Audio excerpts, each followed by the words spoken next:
Myself, Professor Dr. Deepak Singh, Allied Science Specialist. Pulse and pulse examination क्या है? Pulse, इसके बारे में हम लोग एक एक करके बात करते हैं। पल्स एक क्लिनिकल का बहुत इंपॉर्टेंट टॉपिक्स है। जैसे हम लोग बोलते हैं पल्स देखना, और पल्स से बहुत सारे चीज़ों का डायग्नोसिस करते हैं, क्योंकि अभी भी आयुर्वेदिक में पल्स से ही हम लोग बहुत सारे डिजीज को आइडिया लगाते हैं, पता लगाते हैं। पहले कोई डायग्नोसिस नहीं था। जिस समय मेडिकल साइंस जब चालू हुई उस समय पल्स कुछ डायग्नोसिस साधन नहीं था, ना एक्सरे थे, ना अल्ट्रासाउंड थे, ना सीटी स्कैन, एमआरआई, लेबोरेटरी के टेस्ट कुछ नहीं थे। उस समय क्या करते थे? पल्स से ही हम डिजीज को पता लगाते थे। और आज भी बहुत ऐसे कंडीशन होता है जिसमें हमें पल्स देखना पड़ता है, जैसे रिलेटिव टेकिकार्डिया, रिलेटिव ब्रेडिकार्डिया। कुछ ऐसे कंडीशन होता है जिसमें हमें नेसेसरी होता है पल्स को देखना, कि बगैर इसके हम नहीं देख सकते हैं। क्योंकि मान ली कोई फीवर ही है तो फीवर को थर्मामीटर से देख लेते हैं, लेकिन उसको डिफ्रेंशिएट करना अगर हमें होता है ना, तब पल्स को ही देखते हैं। तभी हम अच्छा ढंग से एक डिजीज को डायग्नोसिस कर पाते हैं। तो उसी के बारे में बात करने जा रहे हैं आज कि पल्स क्या है, पल्स का एग्जामिनेशन क्या है, पल्स का इम्पोर्टेंस क्या है, हर बात पे हम लोग जिक्र करते हैं। यहाँ पे देखिए, सबसे पहली बात है कि ये हम पिछले क्लास में भी हार्ट के बारे में बताए थे कि ये हार्ट जो सिस्टोल और डायस्टोल करता है यहाँ पे, तो इसके सिस्टोल और डायस्टोल से यहाँ पे आर्टरी है, कि आर्टरी है इसमें, और यहाँ पे सेलुलर वाल्व से समझने के लिए बना रहा है वहाँ पे। तो जब यहाँ से हार्ट सिस्टोल करता है तो ब्लड बाहर निकलता है, और जब ब्लड बाहर निकलता है सिस्टम में, तो इसमें एक ऐसा बीट डेवलप होता है, एक वेव बनता है, वेव। इसी वेव को हम पल्स कहते हैं। तो pulse, what is pulse? The pulse is a type of wave, है ना, type of wave feeling on artery developed from movement of heart. यानी हार्ट के मूवमेंट के समय इस आर्टरी पर एक वेव बनता है जिसको हम पल्स बोलते हैं। ये पल्स एक वेव, एक तरह का वेव कहते हैं इसको हम, जिसको हम आर्टरी पे फीलिंग करते हैं। अब ये जो यहाँ पर देख रहे हैं बीट ना, ये वेव जो देख रहे हैं, ये ऊपर वाला क्या है? क्रिस्ट, इसको क्रिस्ट बोलते हैं, और नीचे वाला को डेप्थ बोलते हैं। तो पल्स में दो पार्ट होता है, पल्स में दो पार्ट, एक होता है क्रिस्ट, एक डेप्थ, क्रिस्ट डेप्थ। तो क्रिस्ट क्यों बनता है? ये क्रिस्ट कब बनता है? जब यहाँ से सेलुलर वाल्व ओपन होता है तब तक क्रिस्ट बनता है। यानी खुलता कब है ये? ओपन कब होता है? ओपन होता है वेंट्रिकुलर सिस्टोल के समय। तो इस सिस्टोल करेगा तो वाल्व खुलेगा, वाल्व खुलेगा, ब्लड बाहर निकलेगा, वेव बनेगा। तो ब्लड, इसका मतलब क्रिस्ट बनता है सिस्टोल के समय और डेप्थ बनता है डायस्टोल के समय। तो इस पल्स में क्रिस्ट एंड डेप्थ, तो सिस्टोल एंड डायस्टोल। तो सिस्टोल के समय क्रिस्ट और डायस्टोल के समय डेप्थ। हम लोग पल्स में किसको फीलिंग करते हैं? क्रिस्ट को, काउंट से लेकर के हर चीज को करते हैं। तो ये हुआ आपका पल्स का डिफिनीशन। दूसरा हुआ पल्स में हम लोग कितने पार्ट हो गए। अब बात करते हैं हम लोग कि पल्स को हम एग्जामिनेशन कहाँ से करते हैं। साइट वेयर एग्जामिनेशन सबसे कॉमन होता है रेडियल आर्टरी। रेडियल आर्टरी के लिए जैसे थंब है, थंब के जस्ट बेस पर हम लोग क्या करते हैं, यहाँ से देखते हम लोग फीलिंग करते हैं। तो सबसे पहला है रेडियल आर्टरी। ये बेस्ट साइट है, कॉमनेस्ट साइट है, जहाँ से हम सुनते हैं, यहाँ से हर एग्जामिनेशन करते हैं। नंबर 2, यहाँ पे आपको मिलेगा ब्रेकियल आर्टरी। तो ब्रेकियल आर्टरी का एग्जामिनेशन क्यों करते हैं? ब्रेकियल आर्टरी करते हैं ब्लड प्रेशर को जानने के लिए, बीपी जानने के लिए ब्रेकियल आर्टरी का यूज करते हैं। इसके बाद कैरोटिड आर्टरी जो नेक में होगा, कैरोटिड आर्टरी का यूज करते हैं। बहुत सारे ऐसे कंडीशन में देख सकते हैं, या फिर फीवर वगैरह में भी चेक कर लेते हैं वहाँ पे, या कोई मेंटल स्ट्रेस अगर होता है, कोई कंफ्यूजन है, सिंकोप है, ये सब केस में जो होता है ना हम लोग कैरोटिड का यूज करते हैं। अगला होता है jugular vein. Jugular vein pulse में क्या होता है, इसमें हम लोग देखते हैं जैसे मान ली पेशेंट एपिलेप्सी का पेशेंट हो, या फिर कार्डिक इनपुट कम है, कार्डिक इनपुट किस तरह का होता है, तो इसके लिए हम लोग क्या करते हैं, जुगुलर वेन पल्सेशन देखते हैं। इसके बाद नेक्स्ट अगला फ्रंटल आर्टरी का पल्सेशन। फ्रंटल आर्टरी का पल्सेशन कब देखते हैं, जैसे मान ली किसी को माइग्रेन है या फिर सीवियर हेडेक हो रही है, तो ये सब केस में हम लोग, या फिर इंसेफ्लाइटिस है, मेनिंजाइटिस है, तो थोड़ा डिफ्रेंशिएट यहाँ पे अच्छा होता है। बाकी फिर फीमोरल आर्टरी, बच्चों के केस में फीमोरल आर्टरी का यूज करते हैं, फीमोरल आर्टरी। फिर उसके बाद आपको मिलेंगे टिबियल आर्टरी, ये तो जनरल एग्जामिनेशन का देख सकते हैं। तो ये सब क्या है पे साइट है जहाँ से हम लोग पल्स का एग्जामिनेशन करते हैं। अब बात करते हैं मेथड, इसके लिए हम क्या यूज करते हैं। देखिए मेथड के लिए हम लोग 3 फिंगर लेते हैं, 3 फिंगर में index finger, middle finger, ring finger, इस 3 फिंगर का यूज करते हैं। और तीनों फिंगर को हम जहाँ भी सुटेबल आर्टरी होता है उस आर्टरी पे हम इस तीनों फिंगर को रखते हैं। 3 फिंगर में कौन कौन, इंडेक्स, मिडिल एंड रिंग। इसमें मिडिल फिंगर को थोड़ा नीचे रखते हैं, थोड़ा ज़्यादा प्रेस करते हैं, और इंडेक्स और रिंग को थोड़ा ऊपर रखते हैं, है ना। जब एग्जामिनेशन करेंगे ना, एग्जामिनेशन करते समय इंडेक्स जो है यहाँ पे है इंडेक्स, तो मिडिल फिंगर थोड़ा हल्का हल्का नीचे होना चाहिए, और रिंग फिंगर बस स्लाइटली इसके थोड़ा ऊपर, तो ऐसा होना चाहिए इंडेक्स, मिडिल, रिंग। तो इस तरह से क्या होता है, एग्जामिनेशन करने का ये तरीका होता है कि फिंगर को हम किस पोजीशन पर रखेंगे। इसके बाद अब पार्ट अब आता है एग्जामिनेशन। पल्स में क्या क्या देखते हैं, पल्स में 5 चीज देखते हैं, 5 पार्ट देखते हैं, याद रखना होगा। पल्स में इन पल्स एग्जामिनेशन 5 कंपोनेंट है ना, तो 5 कंपोनेंट देखते हैं पल्स में। सबसे नंबर 1 है इसमें रेट, नंबर 2 है रिदम, नंबर 3 है वॉल्यूम, नंबर 4 है कैरेक्टर, और नंबर 5 है कंडीशन, है ना। एक एक करके बात करते हैं। पल्स में टोटल 5 चीज हम देखते हैं, 5 कंपोनेंट देखते हैं। सबसे पहले बात करते हैं रेट का। रेट का मतलब क्या होता है, pulse rate equal to heart rate. 1 minute में जितनी बार हमें ये क्रिस्प फीलिंग होता है, पल्स पे हाथ रखते हैं, 1 मिनट में जितनी बार फीलिंग होता है उसी को बोलते हैं पल्स रेट बोलते हैं। तो क्या करते हैं इसके लिए, 15 सेकेंड में हम इसको काउंट करते हैं। पल्स रेट के लिए पहले लोग पल्स रेट की बात करते हैं, 15 सेकेंड में हम लोग क्या करते हैं, किसको हम लोग करते हैं 15 सेकेंड में। अब 15 सेकेंड में काउंट करके और 4 से उसको मल्टीप्लाई कर देते हैं। 15 सेकेंड में काउंट करके और 4 से मल्टीप्लाई कर देते हैं, जितना आवेगा वैल्यू उसी को पल्स रेट बोलेंगे। तो मान लीजिए सपोज दैट किसी का 15 सेकेंड में किसी का अगर 20 आ रहा है ना, 15 सेकेंड 20 आ रही है, तो करना क्या नहीं है, करना है 20 गुने 4 इक्वल टू 80।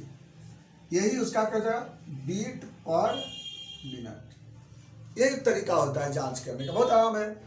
अब बात करते हैं कि इसका पल्स रेट अब नॉर्मल कब होता है ना। पल्स रेट जो होता है क्यों अब नॉर्मल हो जाता है, पल्स रेट कुछ एज वाइज भी अब नॉर्मल होता है। जैसे बचपन में पल्स रेट ज़्यादा होता है, फीमेल में पल्स रेट ज़्यादा होता है मेल की अपेक्षा, इमोशन में बढ़ जाता है पल्स रेट, डिप्रेशन में घट जाता है। इमोशन बढ़ता है और डिप्रेशन में घटता है।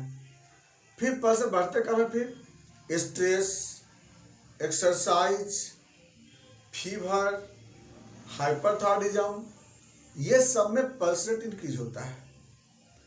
डिक्रीज कब होता है? Heart failure, heart attack, deep sleep, depression,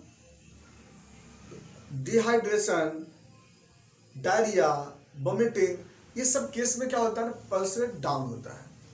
देखो, पल्स रेट से कुछ आइडिया लगता है पेशेंट का कंडीशन क्या है। पल्स रेट बढ़ता है उसको टैकीकार्डिया बोलते हैं, घट जाता है उसको ब्रेडिकार्डिया बोलते हैं। तो पल्स रेट बहुत सारे बातों को हम देख सकते हैं। फीवर में भी देखिए 1 डिग्री फ़ारेनहाइट पर 10 पल्स बढ़ता है। इससे हम लोग देखते हैं, हम लोग फीवर को पता लगा लेते हैं, आइडिया लगा लेते हैं इसमें लोग। तो ये था आपको पल्स रेट। नंबर 2 है रिदम। पल्स रिदम, रिदम किसको बोलते हैं? 2 बीट के बीच का डिफरेंस, ड्यूरेशन, कितना है डिफरेंस, कितना है ड्यूरेशन। जैसे नॉर्मल में एक पल्स और दूसरे पल्स के बीच का ड्यूरेशन कितना होना चाहिए? 0.8 सेकेंड, है ना। 0.8 सेकेंड 2 पल्स के बीच का ड्यूरेशन होता है। तो इसको बोलते हैं नॉर्मल रिदम बोलते हैं। यानी नॉर्मल रिदम ऐसे चलेगा 0.8 0.8 0.8 0.8 0.8, यानी इसको क्या बोलते हैं? नॉर्मल रिदम बोलते हैं। लेकिन अगर बाय द वे इसके बीच में इस तरह से हो रहा है रिदम 0.5 0.5 0.5 0.5 0.5, इसका मतलब क्या हो रहा है? इसका रिदम जो है बीच का डिफरेंस क्या हो रहा है? घट गया है, हाइपर रिदमिया हो गया इसमें। जैसे ये कम मिलता है फीवर में, स्ट्रेस में, एनीमिया में, ऐसा पल्स मिलता है आपको रिदम।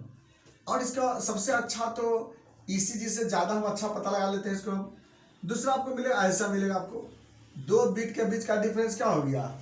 ज़्यादा हो गया, हाइपर रिदम हो गया। जैसे इसमें 1.1 1.2 सेकेंड हर रिदम में मिलता है, हर बीट में मिलता है। तो ये हो गया आपको। उसके बाद एक होता है इरेगुलर, कभी बढ़ गया कभी घट गया, कभी बढ़ गया कभी घट गया। इसको क्या बोलते हैं? एरिथमिया बोलते हैं। Arrhythmia, atopic arrhythmia, sinus arrhythmia, इससे कई वैराइटीज के मिलेंगे आपको एरिथमिया। मतलब इसमें रिदम सही नहीं होता है, हर बीट के बीच में डिफरेंस आपको अलग अलग मिलते हैं, इसको हम एरिथमिया बोलते हैं।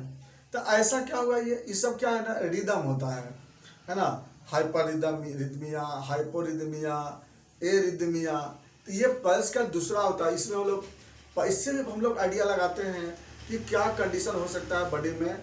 इसके बारे में और डिटेल हम लोग आगे वीडियो में देखेंगे, दूसरे वीडियो में। तीसरे नंबर पे आता है वॉल्यूम। वॉल्यूम का मतलब क्या होता है कि जो पल्स का वॉल्यूम क्या है। वॉल्यूम को हम लोग पल्स प्रेशर भी कहते हैं। वॉल्यूम मतलब किसका वॉल्यूम? जैसे क्रिस्ट का वॉल्यूम, कितना जर्क कितना डेवलप कर रही है, यानी वॉल्यूम किसको बोलते हैं? कि जर्क या फोर्स डेवलप ऑन आर्टरी, इसी को क्या बोलते हैं? वॉल्यूम। यानी कितना सिस्टोल है, कितना डायस्टोल का वॉल्यूम है, तो इसको वॉल्यूम को बोलते हैं हम लोग क्या? प्रेशर कहते हैं। तो इसको प्रेशर भी कहते हैं। इसको इसका क्या होता है? Difference between systole and diastole blood pressure, या सिस्टोल और डायस्टोल के बीच के डिफरेंस को क्या बोलते हैं? पल्स वॉल्यूम या पल्स प्रेशर। तो इसका सबसे अच्छा तरीका होता है ना कि सिस्टोलिक ब्लड प्रेशर में से डायस्टोलिक ब्लड प्रेशर को घटा देंगे तो ये मेरा पल्स प्रेशर या पल्स वॉल्यूम निकल जाता है, जिसका नॉर्मल एज 30 to 50 mm होता है और एवरेज 40 mmHg। ये पल्स वॉल्यूम है। इससे भी हमको क्या करते हैं, बहुत सारे पता लगाते हैं। पल्स वॉल्यूम अगर बढ़ा हुआ है किसी पेशेंट का, हम समझेंगे हाइपरथायरॉयडिज्म है, हाइपरटेंशन है, स्ट्रेस है, इमोशन है, एंजाइटी है, ये सब में क्या होता है? पल्स प्रेशर बढ़ जाता है। घटता कब है पल्स प्रेशर? जैसे मान लीजिए एनीमिया हो गया, ब्लड लॉस कर गया, या हाइपोथायरॉयडिज्म है, हाइपोथर्मिया है, ये सब में क्या होता है ना, पल्स वॉल्यूम घट जाता है। एक तो हम लोग ये भी देख लिए पल्स वॉल्यूम से। तो पल्स वॉल्यूम और पल्स प्रेशर एक ही चीज होती है, इसको पता हम लोग बीपी से अच्छा लगा लेते हैं। अब आते हैं नंबर 4, कैरेक्टर। कैरेक्टर में क्या होता है कि जैसे नॉर्मल में जो यहाँ से देखते हैं कि हर बार जब बीट करता है ना, हर बार बीट होता है तो एक यहाँ पर क्रिस्ट ऐसे बनता है ना। तो ऐसे एक एक एम्पलीट्यूड बनता है।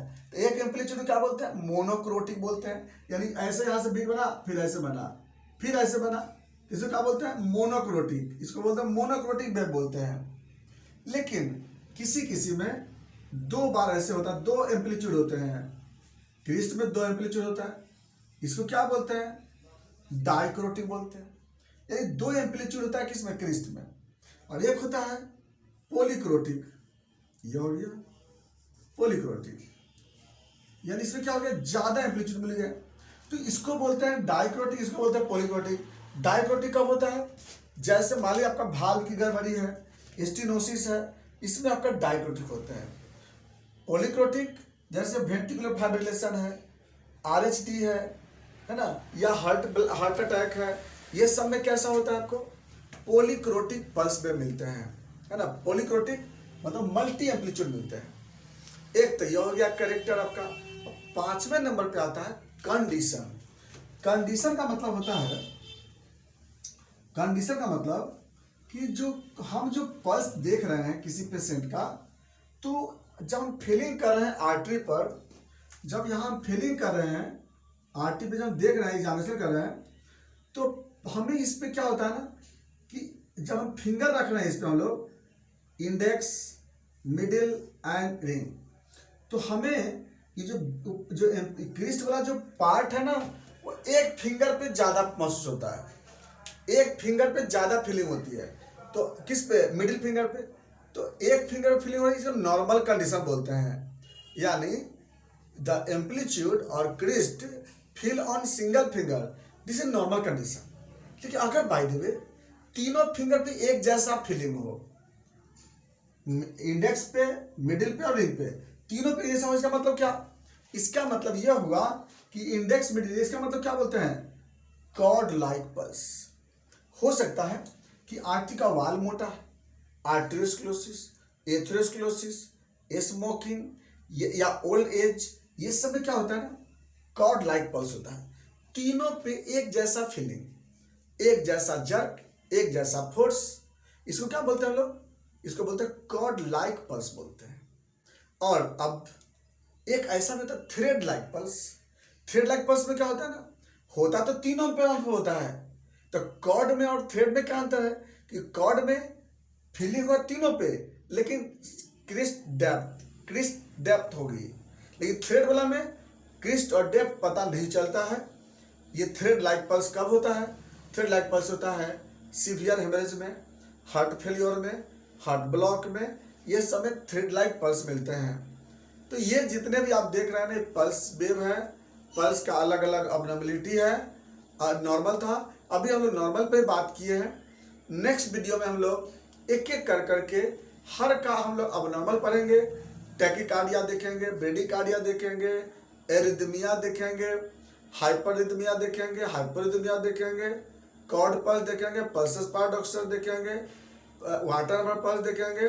अलग अलग वेराइटीज के बहुत तरह के आपको पल्स मिलेंगे। सारे पल्स के बारे में हम लोग वन बाय वन डिस्कस करते जाएंगे, क्योंकि यहाँ पे हम लोग सिर्फ इंट्रोडक्शन बताते हैं पल्स का एग्जामिनेशन बहुत जरूरी था। अब लोग बात करेंगे आगे नेक्स्ट वीडियो में। Thanks for watching.